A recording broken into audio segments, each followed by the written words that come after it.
అంటే ఎప్పుడు జబ్బేడు చెప్పనా, పుట్టిక నుంచి క్రైస్తవులని చెప్పుకున్న వాళ్ళకి ఆ దేవుడి విలువ తెలుస్తుంది లేదో నాకు తెలియదు, కానీ మధ్యలో వచ్చిన వాళ్ళకి దేవుడి విలువ బాగా తెలుస్తుందండి.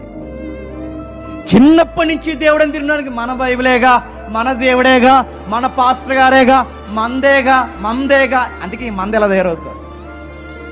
బయట నుంచి వస్తారు చూసారా, అప్పుడే మారుతారు చూసారా, యెహోవా రుచి ఎరుగుతారు. వాళ్ళు చాలా స్ట్రాంగ్గా ఉంటారండి, దేవుడిని చాలా బలంగా నమ్ముతారు.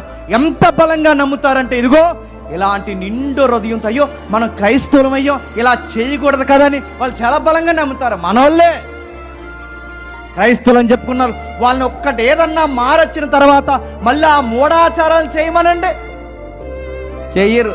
మనము పాస్టర్ గారితోనే ప్రార్థన చేసేస్తాం, వేపనాయంతోనే ముహూర్తాలు పెట్టింది.